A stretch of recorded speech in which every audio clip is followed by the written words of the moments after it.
దేవుడు ఇంతవరకు నడిపించిన రీతి బట్టి దేవుని నామానికి స్తుతులు వహించలేను కాక. మరి దినము ప్రత్యక్షమైన దినము, స్త్రీలైనటువంటి వారి గురించినటువంటి ఈ యొక్క సందర్భం కాబట్టి మరి వాక్యంలో చిన్న మాట చదువుకొని నేనైతే మళ్ళీ వాక్య పరిచయం చేయను, కానీ వాక్యాన్ని చూపించి ముందుకు కొనసాగు.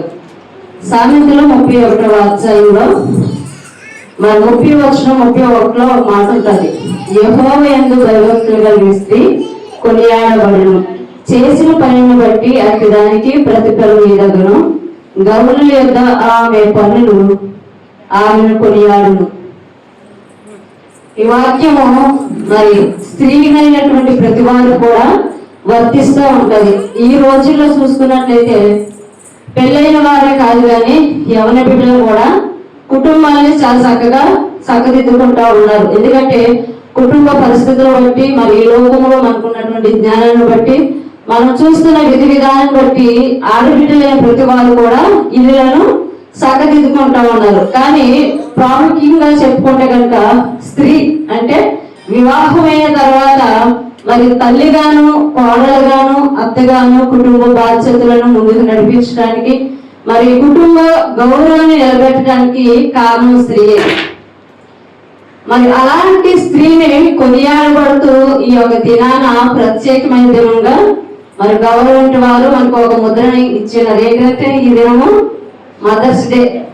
ఈ మదర్స్ డే సందర్భంగా మరి రాజమండ్రిలో నివసిస్తున్నటువంటి రాజ్ కుమార్ గారు మామయ్య గారు మరి రాత్రికాల సమయాన్ని నాకు ఫోన్ చేసి ఒక చిన్న మాట చెప్పారు. అమ్మా, మరి రేపు పలానా రోజు కదా, నా తరపుని ప్రతి ఒక్కరు కూడా ఒక రోజు ఇచ్చి విసిట్ చేయమని చెప్పారు. కాబట్టి ఆ రోజులు అందుబాటులో లేక కేక్ ని ఏర్పాటు చేయడం జరిగింది. మరి స్త్రీలు ఎలా కొనియాడబడుతున్నారో వాక్యాన్ని చదువుకున్నటువంటి మనము మన కుటుంబాలు కూడా అట్టి రీతిగా ఉండాలి. మన భర్త మనం చూసి ఏం చెప్పుకోవాలంటే అండి, ఎవరితోనైనా మా దగ్గర చెప్పక్కర్లేదు, 10 మంది ద్వారా మనకి ఆ మాటలు వినబడతా ఉంటాయి. నా భార్య లేకపోతే నా జీవితం ముందుకు కొనసాగదు, నా భార్య ప్రోత్సాహం లేకపోతే నేను ఏ పనులను ఎంత గొప్ప ఉన్నతమైన వాడిగా నేను లేకపోదును. లేకపోతే నా తల్లి, బిడ్డలు ఏమంటా ఉంటారంటే తల్లిని గురించి కొనియాడబడతా ఉంటారు. నా తల్లి గొప్పది, నా తల్లి ఇలాంటిది, ఎన్ని కష్టాలైనా ఎన్ని నిందలైనా తన సుఖాలను విడిచి నా కుటుంబాన్ని నా తోటి వారిని ఎంత పరిపాలన చక్కగా చేస్తుందని దేవుని వాక్యం చెబుతున్నట్లుగా మరి ఈ నేటి సమాజంలో మరి స్త్రీలు అలాగే కనబడతా లేదు. అవునా కాదంటారా? ఇది వాస్తవం. ఎందుకంటే స్త్రీలైన వారు సురుగ్గా ఉండాలి.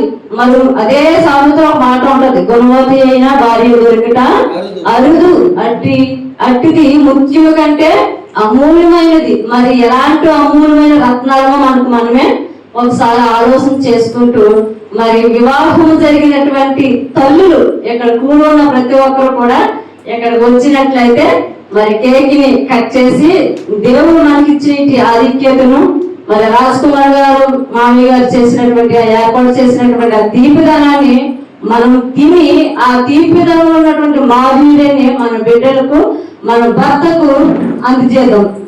ఈ కొద్ది మాట కూడా దేవుడు దీవించి ఆశీర్వదించిన గాక.